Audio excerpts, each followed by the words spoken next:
आणि यानंतर आणखी एक ब्रेकिंग बातमी। मुख्यमंत्री प्रशिक्षण कार्य योजनेतील कर्मचारी हे वाऱ्यावर असल्याचं दिसतंय। 2.5 महिन्यांपासून ना नियुक्ती ना वेतन अशी स्थिती सध्या या कर्मचाऱ्यांवर ओढावली आहे। 5 जूनपर्यंत प्रश्न मार्गी न लागल्यास बेमुदत उपोषण करू असा इशारा देण्यात आलेला आहे।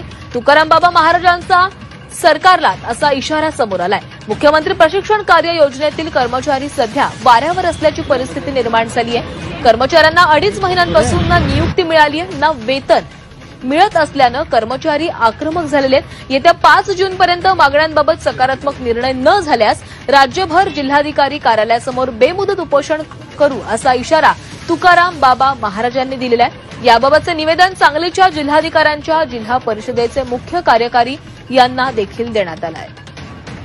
36 जिल्ह्यामध्ये वेगवेगळ्या माध्यमातून ग्रामपंचायत असेल किंवा शिक्षण विभाग असेल किंवा नगरपालिका असेल त्या ठिकाणी ह्या विद्यार्थ्यांना जॉईनिंग करून घेण्यामध्ये टाळाटाळ होते। जर ह्या मुलांना जॉईनिंग करून जर नाही घेतलं, सरसकट जॉईनिंग करून नाही घेतलं तर अमरण उपोषण पूर्ण महाराष्ट्रातील 36 जिल्ह्यामध्ये प्रत्येक कलेक्टर ऑफिसपाशी आम्ही अमरण उपोषणला बसण्याचा या ठिकाणी इशारा देतोय।